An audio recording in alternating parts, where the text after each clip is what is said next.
Part 2। अब तक आपने सुना कि कावेरी जी अपनी तीनों बेटियों ईशा, मोहिनी और सुहाना की शादी 3 घर जमाई लड़कों के साथ करवा देती है। उन्हें लगता है कि ये लड़के शायद घर का कामकाज संभाल लेंगे, लेकिन उनके तीनों घर जमाई बहुत आलसी थे। वो नौकरी भी नहीं करते थे और बाहर का काम भी नहीं। कावेरी जी ने अपनी बेटियों से कहा कि वो प्रेगनेंसी का बहाना बनाकर अपने पतियों को सबक सिखाए। अब सुनिए आगे। मम्मी, आपने जैसा कहा था हमने वैसा ही किया, लेकिन देखिए ना, विवेक का हाल तो वैसा का वैसा ही है। घर में ना सुबह का नाश्ता बनता है और ना खाना। नौकरी पर जाने की बात करूं तो खाने को दौड़ते हैं मुझे। हाँ मम्मी, मैंने भी सुमित को कितनी बार कहा कि अगर नौकरी नहीं करनी तो कोई छोटी सी दुकान ही खोल लो, घर का खर्चा कैसे चलेगा।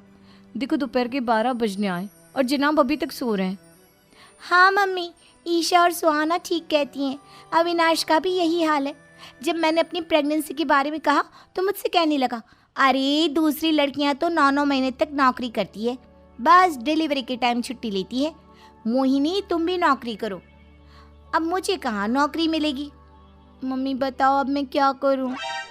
हे भगवान, क्या सोचकर घर जमाई दामाद लाई थी मैं कि मेरी बेटियां मेरे पास रहेंगी और खुश रहेंगी, लेकिन इन आलसी दामादों ने तो हमारी जिंदगी को भी प्रॉब्लम में डाल दिया है। मैं तो कहती हूँ मम्मी, हम लोग वापस अपनी जॉब पर जाना शुरू कर देते हैं।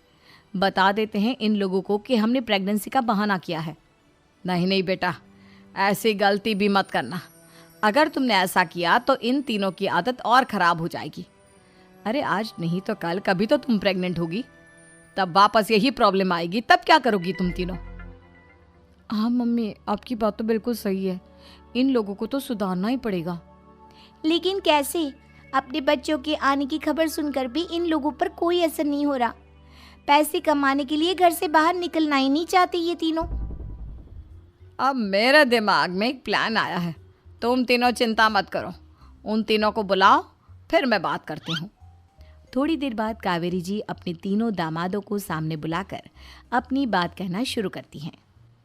अविनाश, सुमित और विवेक, देखो बेटा, मैं ना तुम तीनों से बड़ा प्यार करती हूँ, इसीलिए तो तुम्हें घर जमाई बना कर रखा है मैंने। अरे मम्मी जी, सीधे सीधे कहिए ना, क्या बात है। प्यार तो हम भी आपको बहुत करते हैं। अरे मम्मी जी, आपकी इज्जत भी बहुत करते हैं। अरे भाई, आपके जैसी सास और कमाने वाली बीवी सबको मिलती है क्या? हाँ मम्मी, विवेक और सुमित ठीक कह रहे हैं। आपकी बेटी से शादी करके मेरी तो ज़िंदगी ही अच्छी हो गई है। जानती हूँ मैं, और ये भी जानती हूँ कि तुम तीनों अपने अपनी बीवियों से बहुत प्यार करते हो। बेटा, बात ऐसी है कि हमारे कुल गुरु ने कहा है कि